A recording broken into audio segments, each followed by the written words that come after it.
mes amis, nous sommes aujourd'hui le 31 janvier 2023 et hier je vous parlais de quelque chose de particulier, mais aujourd'hui les textes vont dans le même sens qu'hier, puisque le Christ a pris nos souffrances, il a porté nos maladies. Eh bien oui, c'est exactement ça qu'il nous faut entendre aujourd'hui. Dans la première lecture, oui, nous avons la méditation de ceux qui sont dans l'immense nuée de témoins et débarrassés de tout ce qui nous alourdit, en particulier du péché qui nous entrave si bien.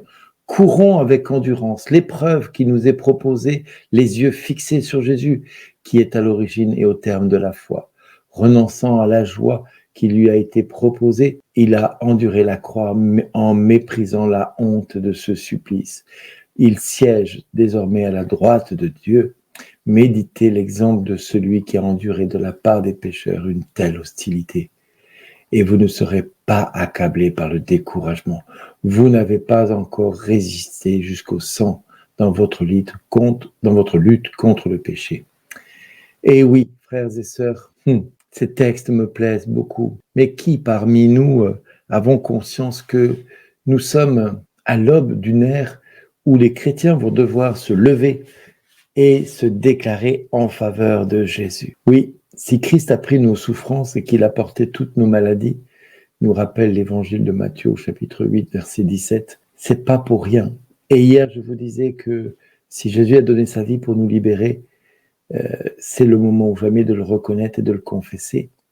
Et justement, cette jeune fille qui était encore si jeune, est à la dernière extrémité de la vie, vient lui imposer les mains, que demandent les chefs de la synagogue, qui lui dit, mais viens, pour qu'elle soit sauvée, qu'elle vive. Oui, c'est vrai. Et puis, il y a cette femme qui a cette perte de sang. Elle a vu de nombreux médecins depuis 12 ans. Elle a tout essayé. Tout. Et rien n'a fait.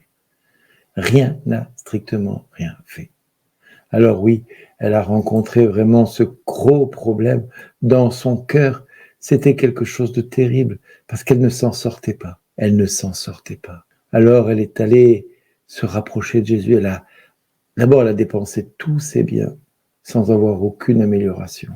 Au contraire, son état s'est même empiré. Comme quoi, des fois, les médecins font pas forcément que des bonnes choses. Cette femme, donc, ayant appris ce qu'on disait de Jésus, vint par derrière dans la foule et toucha son vêtement. Elle est où la logique là? Toucher un vêtement pour être guéri d'une perte de sang. C'est comme l'aveugle à qui on va mettre de la boue sur le visage et pour le guérir de la cécité.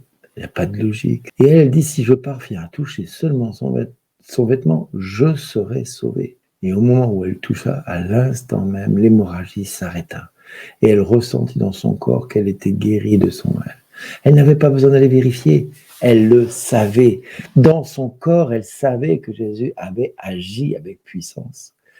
Et oui, et Jésus va relever la chose, il va dire, qui a touché mes vêtements? Et là, bien sûr, s'il y a beaucoup de monde, comme ça m'arrive des fois d'avoir du monde autour de moi, c'est comme si j'entendais quelqu'un qui me touche le bras et je dis, qui m'a touché? Oui, c'est vrai, il y a tellement de monde qui te presse, qui te touche à droite, à gauche, pour essayer d'obtenir une grâce. Eh bien, c'est pas grave qu'il le fasse, c'est pas un problème. Dieu a donné abondamment.